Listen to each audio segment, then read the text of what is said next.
യേശുക്രിസ്തുവിൽ സ്നേഹം നിറഞ്ഞവരെ, തിരുവത്താഴത്തിലേക്ക് നിങ്ങളേവരെയും സ്വാഗതം ചെയ്യുന്നു.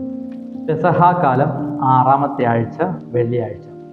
തിരുസഭാ മാതാവ് ഇന്ന് നമുക്ക് ധ്യാനിക്കുവാനായി നൽകുന്ന തിരുവചനം യോഹന്നാന്റെ സുവിശേഷം 16ാം അധ്യായം 20 മുതൽ 23 വരെയുള്ള തിരുവചനങ്ങളാണ്.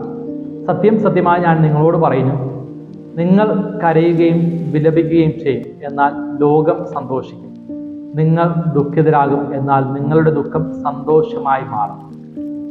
ദുഃഖം സന്തോഷമായി മാറുന്ന നിമിഷങ്ങളെ പറ്റി പറയുന്നൊരു വചനഭാഗമാണ്. ഇന്നത്തെ 1ാം വായന നാം വായിക്കുമ്പോൾ മനസ്സിലാവുക, പൗലോസ് അപ്പോസ്തലൻ കൊറിന്തോസിലേക്ക് എത്തുമ്പോൾ അവിടെ വെച്ചുണ്ടാകുന്ന കുറേയധികം കഷ്ടപ്പാടുകളാണ്.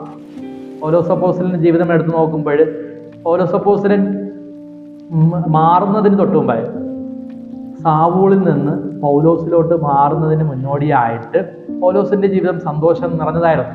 എന്നാൽ പൗലോസായിട്ട് മാറിയതിനു ശേഷം, ദൈവത്തെ തിരിച്ചറിഞ്ഞതിന് ശേഷം പൗലോസിന്റെ ജീവിതത്തിൽ വചനം പ്രഘോഷിക്കുവാനായിട്ട് അവൻ പ്രാധാന്യം കൽപ്പിച്ചു.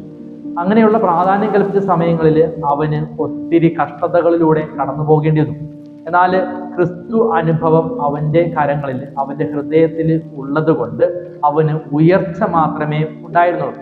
കൊറിന്തോസിൽ അവനുണ്ടായ ഒത്തിരി സങ്കടങ്ങളുടെ നിമിഷങ്ങളിൽ അവന് ഒരു വെളിപാടുണ്ടായി. സ്വപ്നത്തിൽ അവന്റെ അടുക്കിലേക്ക് ദൈവം, കർത്താവ് ദർശനത്തിൽ പൗലോസിനോട് പറഞ്ഞു, ഭയപ്പെടേണ്ട, നിശബ്ദനായിരിക്കാതെ പ്രസംഗിക്കുക, എന്തെന്നാൽ ഞാൻ നിന്നോട് കൂടെയുണ്ട്. ആരും നിന്നെ ആക്രമിക്കുകയോ ഉപദ്രവിക്കുകയോ ഇല്ല. ഈ നഗരത്തിൽ എനിക്ക് വളരെ ആളുകളുണ്ട്. അതായത് ദൈവം അവന്റെ അടുക്കിലേക്ക് വന്ന് പറയുകയാണ്, നീ നിശബ്ദനായിരിക്കരുത്. നിനക്ക് ഞാനിപ്പോൾ നൽകിയ പ്രവൃത്തികൾ വീണ്ടും ചെയ്തുകൊണ്ടേയിരിക്കുക. പൗലോസിലോട്ട് മാറ്റുമ്പോൾ, സാവൂളിൽ നിന്ന് പൗലോസിലോട്ട് മാറ്റുമ്പോൾ ദൈവം അവന് നൽകിയ ഒരു കാര്യം എന്ന് പറയുന്നത് വചനം പ്രഘോഷിക്കുവാനായിട്ടാണ്. അത് തുടർന്നുകൊണ്ടേ പോവുക എന്നാണ് ദൈവം അവനോട് പറഞ്ഞത്. നമ്മുടെയൊക്കെ ജീവിതത്തിലും അത് തന്നെയാണ്. നമുക്ക് പല കഴിവുകളും ദൈവം നൽകിയിട്ടുണ്ട്. എന്നാൽ ആ കഴിവുകളൊക്കെ നാം മറച്ചു വെക്കുന്നുണ്ട്. കർത്താവ് പറയുന്നത്, നിങ്ങളുടെ കഴിവുകൾ എനിക്ക് വേണ്ടിയിട്ട് ഉപയോഗിക്കുക എന്നാണ് കർത്താവ് പറഞ്ഞു വയ്ക്കുക.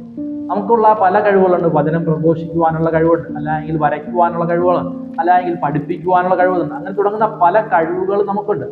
അവയെല്ലാം ദൈവത്തിന് വേണ്ടി ദൈവത്തിന് വേണ്ടിയിട്ട് ഉപയോഗിച്ചു കഴിഞ്ഞാൽ കർത്താവ് പറയുന്നില്ല, പൗലോസിനോട് കർത്താവ് പറഞ്ഞതുപോലെ, നീ ഭയപ്പെടേണ്ട, ഞാൻ നിന്നോടൊപ്പം ഉണ്ട് എന്നാണ് കർത്താവ് പറഞ്ഞു വയ്ക്കുക. ആയതിനാൽ പ്രിയമുള്ളവരെ, പൗലോസിനെ പോലെ നമുക്കും വചനം പ്രഘോഷിക്കാം. അത് എൻ്റെ കഴിവനുസരിച്ച് നമുക്ക് പ്രഘോഷിക്കാനായിട്ട് സാധിക്കും. അതിനു വേണ്ടിയിട്ട് എൻ്റെ കഴിവുകളെല്ലാം കർത്താവിന് വേണ്ടി സമർപ്പിക്കുകയും കർത്താവിന് വേണ്ടിയിട്ട് ഉപയോഗിക്കുകയും ചെയ്യാം. ദൈവം നമ്മെ അനുഗ്രഹിക്കും.